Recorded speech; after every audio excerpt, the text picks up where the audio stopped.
السلام عليكم ورحمة الله وبركاته. طلاب الصف الثالث الإعدادي، طبعا كل سنة وانتم طيبين. الحمد لله الترم الأول خلص على خير. هنبدأ دلوقتي إن شاء الله مع بعض نبدأ نحل امتحانات محافظات. لو أول مرة تسمعنا ما تنساش تعمل لايك وتشترك معنا في القناة عشان تشوف أي حاجة أنت عايزها من الفيديوهات القديمة اللي تم شرحها في المنهج بتاعك كله جغرافيا وتاريخ، وتبدأ كمان يجي لك أول بأول أي حاجة بنحلها أو أي محافظات بننزلها أول بأول. إن شاء الله هنبدأ النهاردة مع بعض بأول محافظة، هي محافظة القاهرة.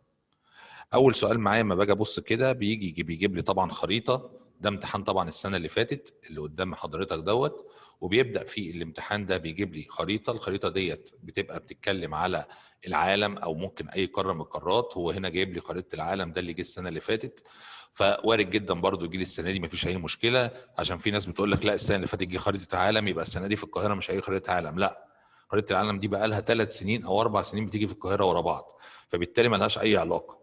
هو بيفضل خريطة العالم لأنها بتبقى لما معظم الحاجات اللي أنت درستها في الوحدات كلها، سواء تضاريس أو جبال أو موجود عندي أقاليم مناخية أو نباتية.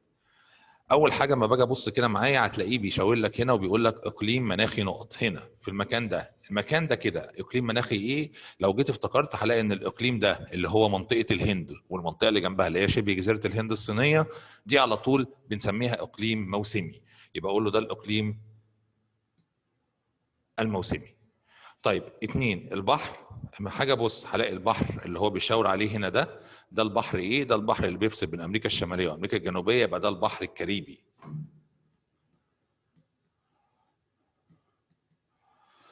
جبال 3 جبال ايه؟ اجي ابص هلاقي الجبال اللي موجوده في قاره امريكا الجنوبيه دي اشهر جبال، ويمكن تكون الجبال الوحيده اللي في القاره، اللي هي جبال الانديز.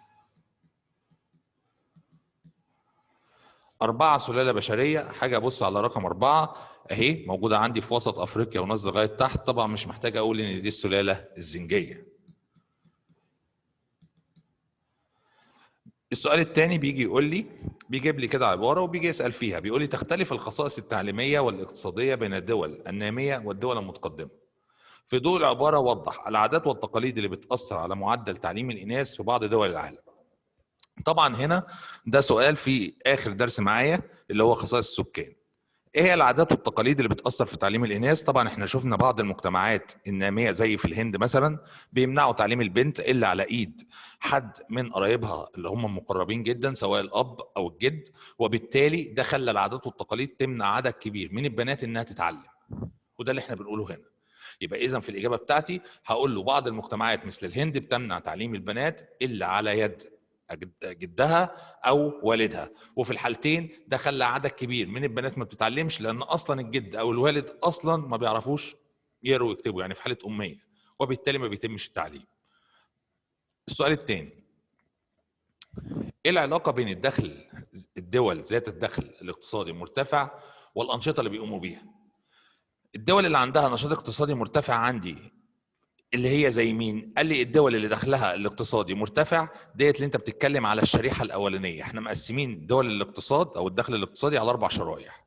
دول بنسميها مرتفعه، دول فوق المتوسط، دول تحت المتوسط، ودول منخفضه. الدول اللي هي اول شريحه المرتفعه ديت اللي هي دول اوروبا، اليو اس اي، دوله استراليا، دول الخليج عشان عندها بترول. يبقى بالتالي ايه العلاقه بين الدول ذات الدخل الاقتصادي المرتفع والانشطه الاقتصاديه؟ اقول له العلاقه هنا ان الدول اللي عندها دخل اقتصادي مرتفع بتهتم اهتمام كبير بالانشطه الاقتصاديه، وبتصنع الصناعات الحديثه زي ما شفنا كده، طيارات، دبابات مثلا، سلاح، اقمار صناعيه، صواريخ، او صناعات بتروليه. يعني بالتالي كل ما ههتم بالصناعه كل ما هديك دخل مرتفع، والعكس كل ما هيقل الاهتمام بالصناعه كل ما الدخل الاقتصادي بيقل. يبقى اذا العلاقه هنا علاقه طرديه، كلما زاد الاهتمام بالصناعات الحديثه واللي هي الانشطه الاقتصاديه، يعني كان الاهتمام بالصناعه الحديثه ده هيرفع معاه الدخل الاقتصادي والعكس. سؤال ج بيقول لي اكتب المصطلح الجغرافي قاره تقع في اقصى جنوب الكره الارضيه وما فيهاش سكان. طبعا دي احنا عارفينها اللي هي القاره القطبيه، يبقى رقم 1 هنا القطبيه، القطبيه الجنوبيه اللي هي انتاركتيكا. سهول فيضيه تمتد في اوروبا من المحيط الاطلنطي غربا لجبال الأورال شرقا. طبعا ده اللي هي السهل الاوروبي العظيم. هضبة توجد في شمال شرق قارة أمريكا الشمالية، يعني موجودة في الجزء ده كده فوق في الخريطة هنا. إيه الهضبة اللي في الحتة دي؟ على طول هفتكر إنها هضبة الليبرادور. إقليم مناخي بيتميز إن النبات فيه متنوع حسب الارتفاع وكمية المطر، يبقى ده على طول الإقليم الجبلي. طيب صح وغلط. تطويل لقارة آسيا وأفريقيا وأستراليا على المحيط الهندي. خريطة قدامك فوق أهي، أدي فين آسيا أهي، فين أفريقيا أهي، فين أستراليا أهي. هل الثلاثة بيبصوا على المحيط الهندي؟ المحيط الهندي هنا، يبقى الثلاثة بيبصوا عليه، تبقى العبارة إيه؟ تمام صح. أعلى هضاب العالم هضبة الديكن وتقع في وسط آسيا. احنا عارفين إن أعلى هضبة في العالم هي هضبة التبت، يبقى العبارة غلط واكتب التبت. طيب السؤال الثالث، ثواني كده نرفع دي كده لفوق، نمسح بس الحاجات اللي احنا كتبناها دي كده عشان نعرف نكتب من اول وجديد تاني. تمام، يلا معايا. يبقى احنا قلنا رقم 1 صح ورقم 2 غلط. رقم 3 بقى، تمتد سهل البحر الرمالي العظيم بين مصر والسودان. بحر الرمال العظيم موجود عندي بين مصر والسودان، طبعا العبارة دي ايه؟ تمام غلط، ده بين مصر وليبيا، يبقى اشيل السودان واكتب ليبيا. وهنا شلنا الدكن وقلنا التبت. 4، تمتد جبال الحاجز الكبير في استراليا بارتفاعها تتميز جبال الحاجز الكبير في استراليا بارتفاعها كما تقطعها بعض الانهار.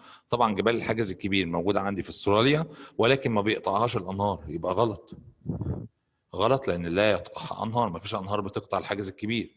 الانهار اللي عندي في استراليا موجوده اللي هو ميري ودارلينج، دول بعيد خالص عن الحاجز الكبير.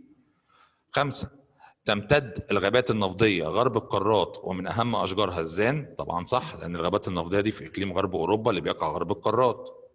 تنتشر السلالة المغولية في قارات العالم وتضم نص سكان العالم. طبعا الكلام ده غلط لأن نص سكان العالم مش السلالة المغولية، ده نص سكان العالم السلالة القوقازية. تمام كده. السؤال اللي بعده، طبعا بالنسبة للناس اللي معهاش كتاب الامتحان ومش عارفه توصل للاجابات او مش عارفه توصل اصلا للاسئله ديت، ان شاء الله هتلاقي تحت الفيديو دوت تحت اللينك بتاعه في لينك كده تقدر تحمل منه الامتحان بتاع القاهره عشان تعرف تحل معانا. نخش على بقيه الاسئله، نكبر كده شويه. تمام. السؤال هنا بيقول لي ما النتائج المترتبه على، ده اخر سؤال معايا في الجغرافيا، خصوبة التربة في جزيرة جاوة. احنا خدنا ان جزيرة جاوة عشان التربة فيها خصبة بقت اكتر مناطق العالم ازدحاما سكاني، يبقى بالتالي اصبحت الاكثر ازدحام سكاني. طيب اقتراب حافات الجبال والهضاب من سواحل قارة افريقيا ده ترتب عليه ايه؟ ضيق السهول الساحلية لقارة افريقيا بصفة عامة.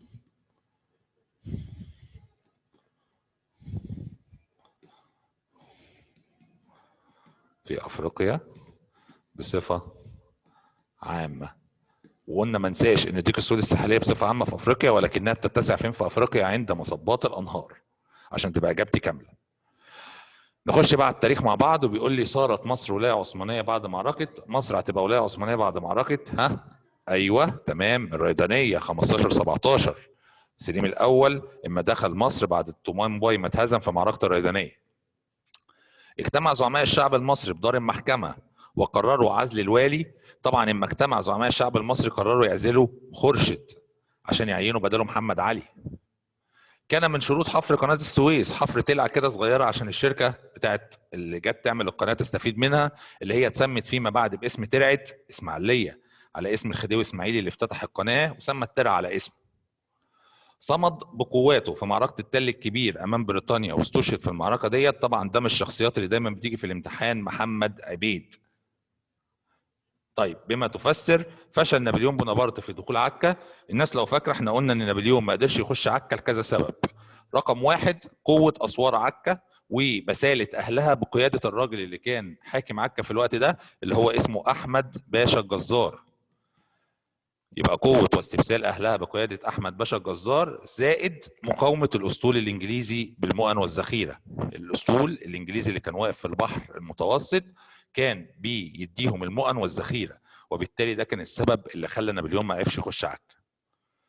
2. توتر العلاقات بين محمد علي والسلطان العثماني بعد حرب اليونان. الناس لو فاكره ان العلاقه توترت بين السلطان وبين محمد علي بعد حرب اليونان، ليه؟ لان الدول الاوروبيه راحت تتفاوض مع محمد علي مباشره لانهاء الحرب، وده ادى لنمو فكره انفصاله عن الدوله العثمانيه.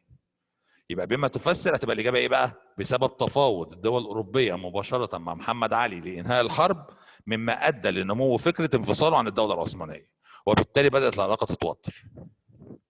تمام؟ اقول تاني؟ ها؟ لا رجع الفيديو انت بقى وشوف الاجابه، مش محتاج اقول لك تاني. يلا 3. بما تفسر القبض على سعد زغلول وزملائه في مارس 1919 ونفيهم الى جزيره مالطا. ليه اتقبض عليهم؟ لو فاكرين ده اخر سؤال او ده اخر فصل اخر درس معايا اللي هو الدرس الرابع، وهنا تم القبض على سعد زغلول وزمايله لان سعد زغلول عمل حمله لجمع توكيلات من الشعب المصري، والحمله دي كانت ماشيه في طريقها للنجاح. ده ازعج انجلترا ازعاج كبير وقررت تقبض عليه ونفيه. يبقى ليه اتقبض عليه؟ اقول له بسبب نجاح حمله التوكيلات اللي سعد زغلول كان قام بعملها. بسبب نجاح حمله التوكيلات اللي سعد زغلول عملها، وبالتالي ازعج بريطانيا. لمن تنسب؟ تطلع للانفراد بمصر سنة 1768 وأخضع الحجاز لنفوذه. ده أول درس. مين اللي قدر يعمل حركة استقلالية عن الدولة العثمانية ونجح فيها، ولكن في الآخر فشل بسبب خيانة محمد بك أبو الدهب؟ ها؟ مين هو بقى؟ أديني سهلتها خالص أهو. تمام، علي بيك. علي بيك الكبير. تزعم ثورة القاهرة الثانية سنة 1800 ضد الاحتلال الفرنسي. مين كان قائد ثورة القاهرة الثانية؟ ها؟ عمر مكرم. أسس مجلس شورى النواب. اللي أسس مجلس شورى النواب الخديوي إسماعيل. قاد الحركة الوطنية ضد الاحتلال والخديوي في وقت واحد وطالب بالجلاء والدستور. يعني كان هو بيقود الكفاح الوطني ضد الاحتلال البريطاني وكمان ضد الخديوي في وقت واحد، يعني كان بيكافح ضد اتنين، ضد بريطانيا وضد الخديوي. طب ده مين؟ ها؟ أنا عايزك تركز بقى عشان ده يعتبر كان من التكات الموجودة عندي في الامتحان بتاع القاهرة. مين اللي قدر يبقى قائد للكفاح الوطني ضد الاحتلال البريطاني وكمان ضد الخديوي؟ لو ركزت شويه هتلاقي اخر حته ممكن تسالها لك، وطالب بالجلاء والدستور. ايوه برافو، في ناس عرفته اهو، محمد فريد. لان محمد فريد كان ضد الاحتلال الانجليزي وكمان ضد الخديوي عباس حلمي الثاني، اللي احنا قلنا في الاول كان مع الحركه الوطنيه ولكن في الاخر بقى مع او اصبح مع الانجليز. فهنا اصبح محمد فريد بيحارب الاثنين، بيحارب الاحتلال وبيحارب الخديوي في آن واحد. آخر سؤال معايا رقم 5. دارت المفاوضات أو أدار مفاوضات مع الإنجليز وانتهت بتوقيع معاهدة 36. طبعا ده سهل، قلنا اللي عمل معاهدة 36 هو اللي هيلغيها، اللي هو مصطفى النحاس. تمام، تعالى بقى إيه نمسح ده كله عشان نبدأ نعلى فوق شوية ونجيب بقية الأسئلة. تمام،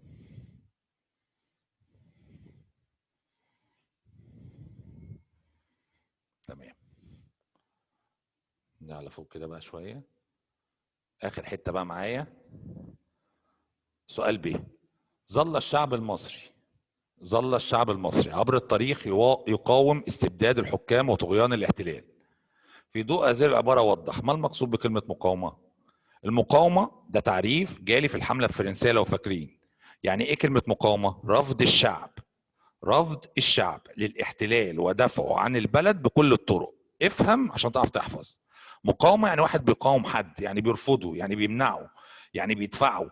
يبقى المقاومة هي دفع او رفض. حابب اللي انت عايز تقوله قوله، المهم اديني المعنى. المقاومة هي دفع او رفض الاحتلال عن البلد ودفعه عن البلد بجميع الطرق. رفض الاحتلال عن البلد ودفعه عنها بكل الطرق او بجميع الطرق. طيب 2. موقف الخديوي توفيق من مطالب الأمة في مارس سنة 1881. اما عرابي عمل مظاهره سبتمبر 1881. ايه موقف توفيق؟ قلنا توفيق خاف من الكم اللي كان مع عرابي سواء الشعب او الجيش ووافق على مطالب. يبقى اذا موقفه كان ايه؟ وافق على مطالب. طب ايه هي المطالب كده؟ وافق ان هو يشيل وزاره رياض وده حصل فعلا وعين بداله شريف. وافق انه يزود عدد الجيش ل 18000 جندي. وافق ان هو يعمل مجلس نواب حقيقي على النظام الاوروبي. يبقى اذا الثلاث مطالب بتوع عرابي تم الموافقه عليهم. اخر سؤال: ايه رايك في رفض جنود الشرطه المصريه بالاسماعيليه تسليم ونزع سلاحهم للاحتلال البريطاني في 25 يناير؟ طبعا ده راي حضرتك، انت ليك الحريه تقول يعني الموقف ده جيد او الموقف ده سيء، ولكن طبعا في حاجات منطقيه. الجنود المصريين رفضوا ان هم يسلموا سلاحهم، يبقى ده موقف جيد جدا بيدل قد ايه ان هم كانوا وطنيين واللي هم تمسكوا بسلاحهم، لان سلاحهم ده يعتبر جزء من كرامتهم، فرفضوا تسليمه لسلطات الاحتلال الانجليزي، وده ادى لاستشهادهم جميعا اللي هو يوم 25 يناير اللي احنا بنعتبره عيدا للشرطه. بكده يبقى ده اخر سؤال معايا في التاريخ. يبقى احنا كده خلصنا مع بعض امتحان القاهره. ان شاء الله هننزل فيديو تاني لامتحان المحافظه اللي بعدها اللي هي محافظه الجيزه. اتمنى لو الفيديو عجبك ما تنساش تعمل لايك وتشترك معنا في القناه. بالتوفيق. شكرا.